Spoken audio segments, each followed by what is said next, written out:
ako'y kanilang susundan. Alleluia,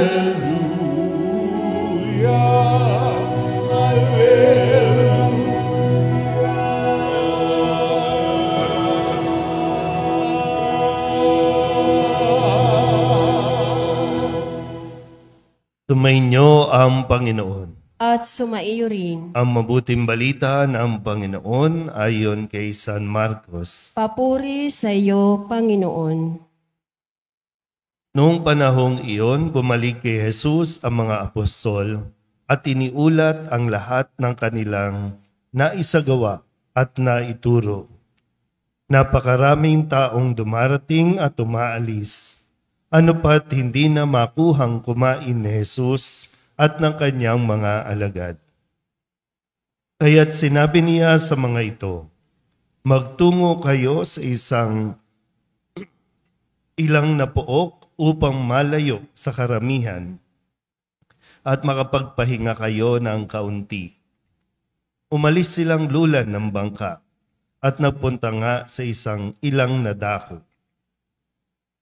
Ngunit maraming nakakita sa kanilang pag-alis at nakilala sila. Kaya't mula sa lahat ng bayan, ang mga tao'y patakbong tumungo sa dakong pupuntahan ni na Jesus at nauna pang dumating doon kaysa kanila. Paglunsad ni Jesus, nakita niya ang napakaraming tao. Nahabag siya sa kanila, sapagkat para silang mga tupang walang pastol, at sila'y tinuruan niya ng maraming bagay. Ang mabuting balita ng Panginoon. Pinupuri ka namin, Panginoong Hesukristo. Upo po ang lahat. Isang magandang umaga po sa inyong lahat. Tayo po ngayon ay nasa 16 na linggo sa karaniwang panahon. At balikan lang po natin ng kaunti ang narinig natin na ebanghelyo noong nakalipas na linggo kung saan ay pinagkalooban ni Jesus ang 12 alagad at ng kapangyarihang magpalayas ng demonyo o masasamang espiritu at sila ay isinugong dala-dalawa at pinagbilinan na wag nang magdadala ng kung anuman maliban sa tungkod at sandalyas. At ipinagbilin din ni Jesus na sa bawat tahanan na kanilang pupuntahan ay iwan nila o ang kanila pong ipagkakaloob ay kapayapaan.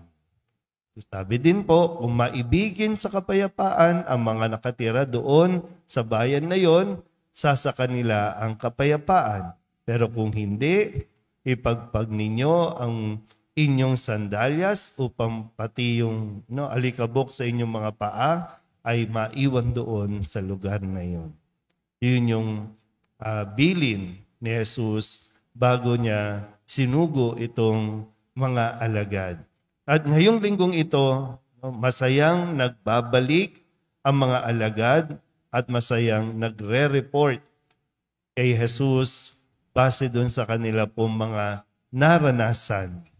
Totoo nga, kumbaga hindi sila pinabayaan at talagang naranasan nila yung mga kagilagilalas. Na hindi nila ma-imagine siguro noon na magagawa nila, pero dahil sinunod nila ang bilin Jesus, kung kaya ito ngayon, masaya silang nagre-report, iniuulat ang lahat ng kanilang naisagawa at naituro sa mga taong.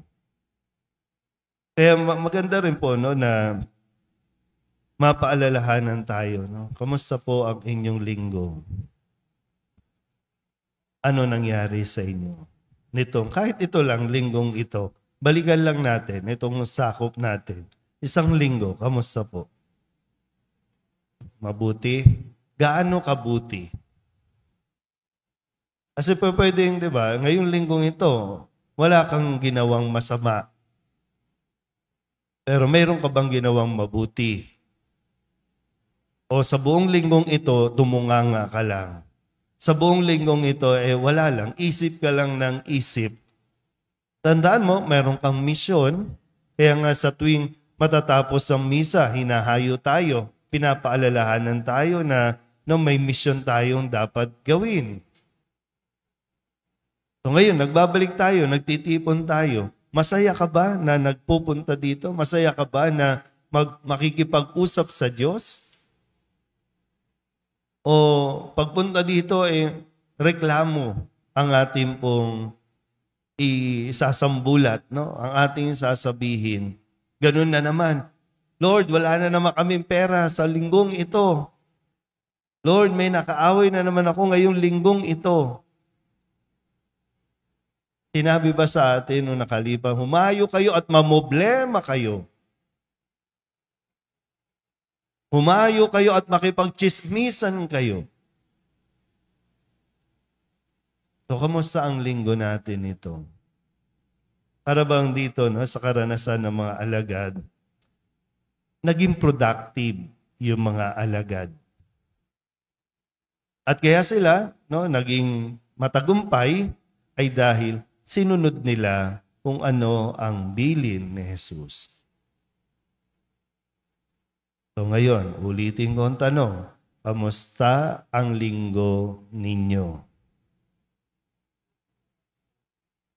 Kamusta yung isang linggo ninyong paglalaba, pamamalansya, pagluluto? Masaya nyo bang nagawa yan? O puro reklamo? Sa mga nagtatrabaho, naging productive ka ba din sa inyong trabaho? O lagi na lang nagre-reklamo? Ang tagal naman ng sweldo. Ubos na ang sweldo. Kasi yung, di ba, yung makita mo na naging productive ka, ibig sabihin, nagkaroon ka ng silbi sa linggong ito, malaking kaginhawahan yon o sa nararamdaman ng isang tao, nagkakaroon kasi ng sense of purpose. Diba? Yung nagkakaroon ka ng purpose.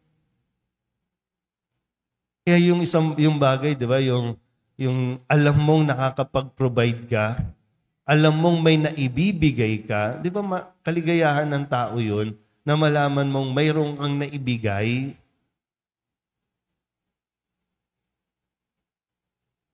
Ba't ganyan ang mga mukha? Nung nakalipas sa linggo, ganyan na rin. Lugto na. Ngayon, lugto pa rin ang mukha. Bagsak pa rin ang mukha. Kailan ba aangat yan?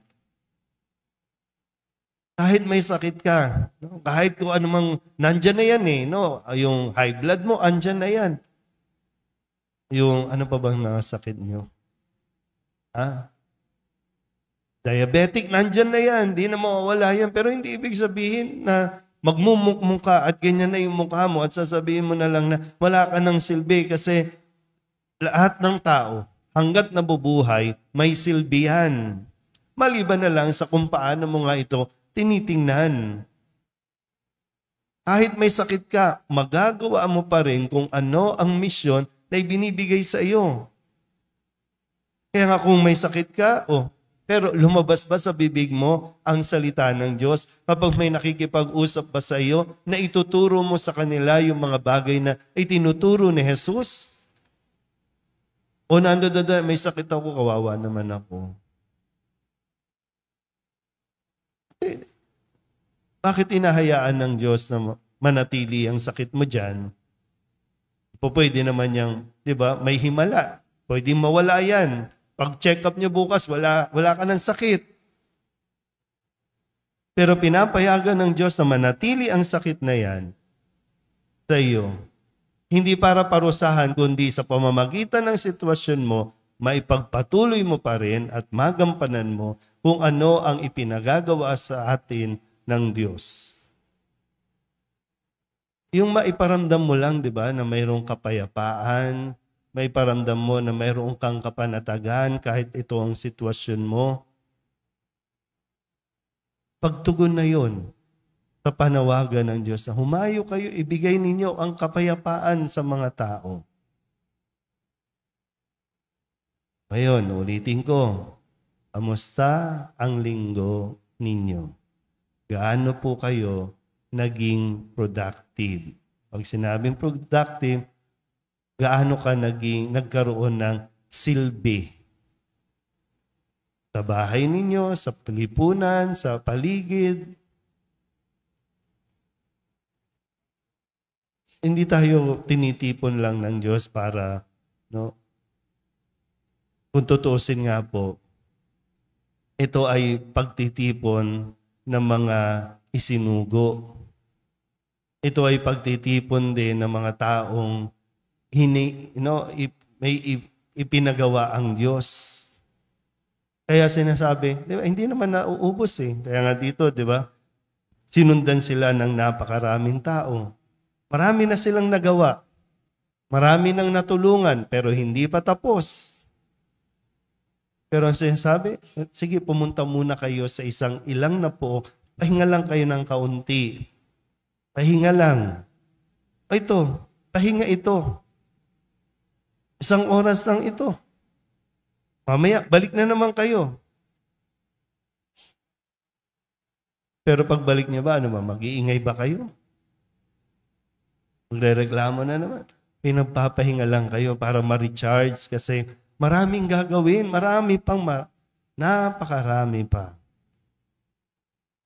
Kaya hindi nga natin hindi ito nare-realize ng napakaraming tao. Gaya ng sinasabi ko, ilang libon tao, Katoliko ang naririto sa parokyang ito. Pero ilan lang tayo dito. Yung iba nasa online. Kasi hindi nakikita na sinasabi ng Diyos, magpahinga muna kayo ng kaunti. Tapos tuloy. Tuloy ang gawain, tuloy ang laban, tuloy ang misyon. So hindi tayo pinagkakaitan ng Diyos na makapagpahinga ng kaunti. Parang nasa ganun, nalalaman din natin po kung nasa direksyon pa ba tayo?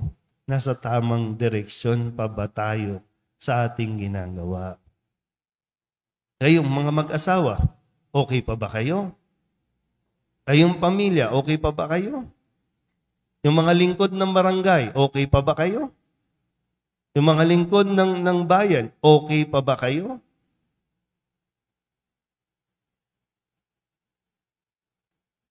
So, bigyan natin ng halaga ang pagtitipon na ito. Ito yung ilang ng pook na sinasabi ng Diyos na magpahingan muna kayo ng kaunti. Pakinggan natin lagi sa Jesus para nang sa ganon magkaroon ulit tayo ng panibagong pananaw, panibagong pag-iisip at pagtingin sa atin pong mga buhay at misyon sa araw-araw. Amen?